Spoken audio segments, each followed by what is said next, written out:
There are new questions today about whether one of the biggest fears for the president's health care plan appears to be coming true. The popular clothing store Forever 21 announcing plans to cut the hours of some full-time employees and reclassify them, you guessed it, as part-time. The chain runs 355 stores nationwide, so this is going to affect a lot of people. Other companies have talked about cutting away hours as a way to avoid paying additional insurance costs. Michelle Malkin is a columnist and Fox News contributor, joins us live. Michelle, good to see you today. You too, Shannon. All right, this is interesting because in some of the reporting I've seen about this Forever 21, they go out and do the man on the street interviews, the local news crews, and people are upset. They say this is terrible, but they're not blaming President Obama or the health care law. They're mad at Forever 21. Yeah, I think this shows a real need for some education and economics 101. And it behooves the Republican Party and limited government conservatives in particular to go out there and evangelize and to connect the dots for a lot of young people. Forever 21 is a hugely popular clothing store. It doesn't just cater to a young crowd, of course. It employs a lot of young people, and many of them are going to be hard hit by this. The memo that was leaked by an anti-free market group, but I think what should happen is that a lot of us on the right need to explain that this is entirely logical. This is entirely predictable that this would happen. That if you have a top-down government mandate that forces private companies like Forever 21 to abide by their own one-size-fits-all regulatory solution to health insurance, of course they're going to respond to these perverse incentives. And so what happened is that the mandate requires a forcing of adopting all of these health care costs if you employ people for more than 30 hours. So they shaved the hours to below, just a fraction below, to 29.5, and now they're dropping medical, dental, vision, all sorts of benefits that they used to offer because they're not going to be able to offer low-cost clothing if they have to take on these added costs that they did not choose to take on themselves.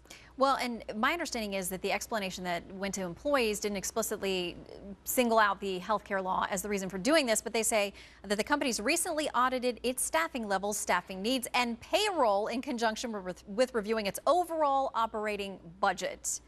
Yeah, what does that say to you?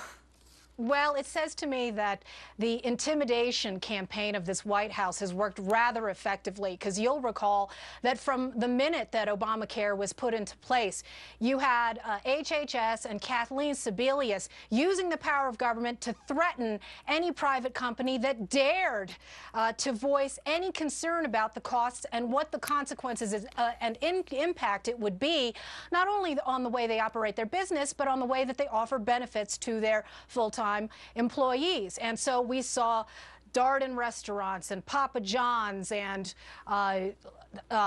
all sorts of restaurants, Olive Garden, for example, and a number of companies, in addition to companies like Caterpillar and AT&T and Verizon, that had the audacity to talk about the connection between Obamacare and cutting benefits and cutting full-time employees to part-time.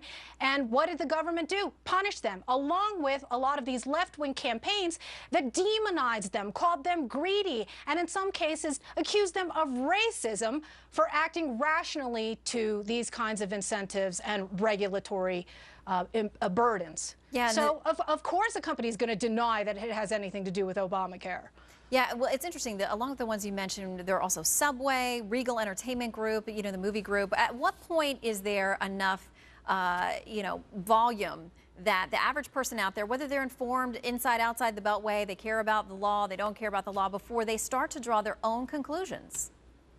Well, I think they're starting to. And at the beginning of this year, you had a lot of young people on Twitter, and we actually noticed this on Twitchy, talking about how their paychecks were getting smaller, their hours were being cut back, and they were starting to draw the connection between massive government mandates that were backfiring and what was happening in their own bank accounts, in their own workplaces, and in their own pocketbooks.